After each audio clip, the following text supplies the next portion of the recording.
नमस्कार, मैं हूं अंजलि और आप देख रहे हैं कलयुग की कलम समाचार पत्रिका। आइए नजर डालते हैं आज की प्रमुख खबर पर। भारत में कोरोना का आंकड़ा 1 करोड़ को टच कर रहा है। यह अच्छी खबर नहीं है, लेकिन अच्छी खबर यह है कि अब हर रोज के आंकड़ों में संक्रमित जमातियों के आंकड़े अलग से नहीं छप रहे हैं। अब बेखबरी दंगाई चैनल दिन में 10 बार मौलाना साद पर डिबेट नहीं कर रहे हैं।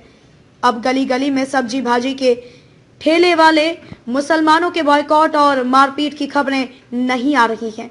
उस समय स्थिति इतनी अजीब थी कि इस मूर्खतापूर्ण कुतर्क को आत्मसात करने वालों में केवल कुप मंडूप अर्नब छाप ही नहीं बल्कि अभिजात्य बुद्धिजीवी वर्ग भी शामिल हो गया था।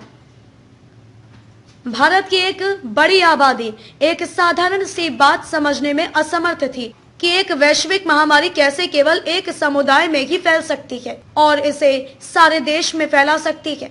दुष्प्रचार के चलते वे निश्चित हो चुके थे कि कोरोना मुसलमानों की बीमारी है जो उन्हें छू भी नहीं सकेगी। अगर थोड़ी बहुत होगी भी तो 8 घंटे के जनता कर्फ्यू के मास्टर स्ट्रोक से उसके कीटाणु नष्ट हो जाएंगे।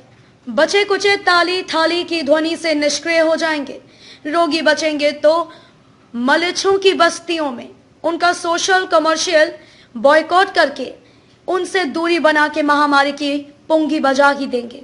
अगर ऐसा नहीं करेंगे तो वे थूक थूक कर छींक छींक कर फलों सब्जियों में सलाइवा लगाकर आप तक महामारी फैला देंगे। इसकी पुष्टि के लिए लगातार झूठे सच्चे नए पुराने वीडियो जारी होने लगे।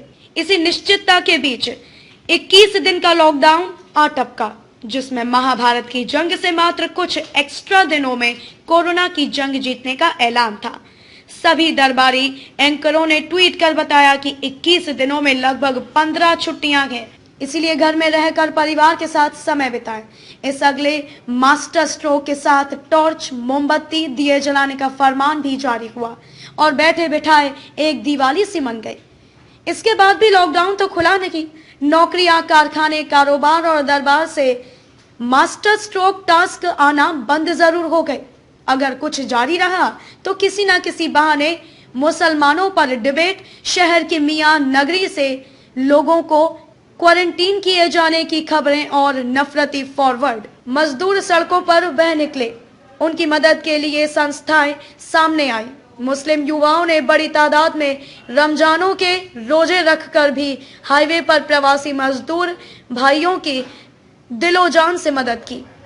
हालांकि उनकी खबरें हमेशा की तरह ब्लैकआउट ही रही। उस दौर में मेरे पास लगभग रोज 8 से 10 कॉल आते थे। अक्सर कुलक्षेम पूछने वाले मित्र बंधु सचमुच इस गफलत में रहते थे कि मुझे और मेरे परिवार को उनसे ज्यादा कोरोना के संक्रमण का खतरा है। उनका भोलापन भी था और फिक्र भी। हर फोन कॉल में मुझे तबलीग जमात पर ज्ञान और फेक वीडियोस और फॉरवर्ड पर सफाई देनी होती थी। उनकी बातचीत में दर्द भी होता, प्यार भी होता, संशय भी और शंका भी और गुस्सा भी। वो अपनी सारी बात कह देते, मैं उन्हें बताता कि मेरे आसपास रहने वाले भी संक्रमित हुए हैं। कोई वैष्णो देवी गया था तो कोई किसी अन्य धार्मिक सामाजिक कार्यक्रम में, तो इस पर कान देने के जरा भी मूड में नहीं थे। मुझे ताकीद करते, समझाते, झुंझलाते और कई तरह की अपनी भावनाओं को प्रकट करते।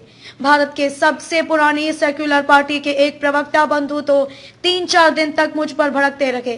फिर मुझे उन्हें कॉल करना पड़ा। पोस्ट लंबी हो गई, लेकिन एक मजेदार किस्सा लिखकर इसे खत्म करता हूँ। लॉकडाउन के दौरान शहर की एक बहुसंख्यक बस्ती में मिलजुल कर फैसला लिया गया कि जब तक कोरोना है तब तक यहाँ किसी मियाँ को सब्जी भाजी, दूध आदि बेचने के लिए नहीं आने दिया जाएगा।